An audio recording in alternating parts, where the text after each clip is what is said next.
बीजापुर के आदर्श नगर पुलिस थाना क्षेत्र में कानून व्यवस्था बनाए रखने के लिए पुलिस ने विशेष अभियान चलाया।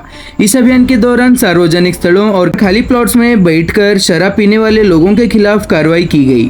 पुलिस अधिकारियों ने कई लोगों पर जांच करते हुए नियमों का उल्लंघन करने वालों पर मामला दर्ज किए और सख्त चेतावनी भी दी। इसके अलावा आज शराब पीकर गाड़ी चलाने वालों के खिलाफ भी विशेष चेकिंग अभियान चलाया गया। चेकिंग के दौरान नशे के हालत में व्हीकल चला रहे कई लोगों को पकड़ा गया, जिन पर ड्रिंक एंड ड्राइव का केस दर्ज किया गया है। पुलिस ने जनता से अपील की है कि सार्वजनिक स्थलों पर मद्यपान न करें और शराब पीकर गाड़ी चलाने से बचें, ताकि सड़क दुर्घटना और अप्रिय घटनाओं को रोका जा सके। आदर्श नगर पुलिस का ये अभियान आगे भी लगातार जारी रहेगा।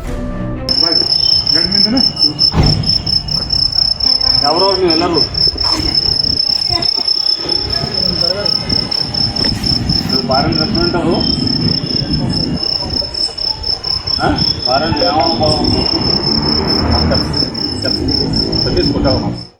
ಸಾಯದಲ್ಲೇ ಯಾವ ಅಂಗಡಿ ಕ್ಲೋಸ್ ಮಾಡ್ತಾರೆ? 11 ಗಂಟೆಗೆ ಅಂಗಡಿ ಕ್ಲೋಸ್ ಮಾಡೋದು, 10 ಗಂಟೆ ಅಂದ್ರೆ 11 ಗಂಟೆಗೆ ಕ್ಲೋಸ್ ಮಾಡ್ತೀರಿ. 10 ಗಂಟೆ ಅಂದ್ರೆ ನೀನ್ಯಾರ ಓನರ್ ಅವರು ಸರ್? ನಾನು ನೋಡಿದೆ ವಿಡಿಯೋ ತೋರಿಸ್ಬೇಕು. ಎಷ್ಟೊತ್ತು ಶಟರ್ ಕ್ಲೋಸ್ ಮಾಡಿದೆ ಅಂತ? ಎಷ್ಟೊತ್ತಿಗೆ ಟೈಮಿಂಗ್? ಎಷ್ಟೊತ್ತಿಗೆ ನಾವು ಬಂದಿದಾಗ ಎಷ್ಟಾಗಿತ್ತು ಟೈಮ್? 8:10 10:55 ಸುಮ್ಮನೆ ಏನೇನು ಹೇಳ್ಬೇಡ. ಹಂಗಂದ್ರೆ ದಿವಸ ನೋಡೋಣ. ಹಂಗಾರ ನೀನ್ ಯಾರು ನೋಡೋಣ? ಹಂಗಂದ್ರೆ ನಿನ್ನ ಹೆಸರು ಗಾಡಿ ಯಾವುದು? ಏನ್ ಕೆಲಸ ಮಾಡ್ತೀಯ? ಎಲ್ಲಿ? ಅಲ್ಲೇ ನೀನು ಇಟ್ಕೊಂಡಿರ?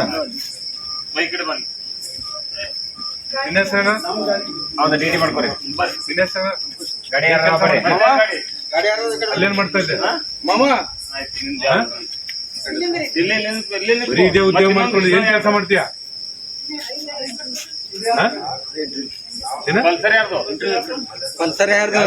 ಅಲ್ಲಿ ಬಾರ್ನಾಗ ಇಂಟರ್ವ್ಯೂ ಕೊಡಕ್ ಹೋಗಿ ಎಣ್ಣೆ ಹೊಡೆದೇ ಒಂದು ಇಂಟರ್ವ್ಯೂ. ಟೋಪಿ ಸೀರಿಯಸ್ ಆಗಿ ಮಾಡ್ತೀಯ? ಏನ್ ಕೆಲಸ ಮಾಡ್ತೀಯ? ಥಮ್ಸಪ್ 11 ಗಂಟೆ ಥಮ್ಸಪ್ ಎಲ್ಲ ಊದಿಸ್ತೀವಿ, ಚೆಕ್ ಮಾಡ್ತೀವಿ. ಥಮ್ಸಪ್ ಕುಡಿದ ಮತ್ತೆ ಬೇರೆ ಏನ್ ಕುಡಿದ ಅಂತ. ನೀನ್ ಯಾರ? ಓಯ್ ಹೆಸರು ಕೇಳ್ತಾರ, ಹೆಸರು ಹೇಳ. ಯಾರು ನೀನು? ಏನ್ ಕೆಲಸ? ಹೆಸರು ಹೇಳ.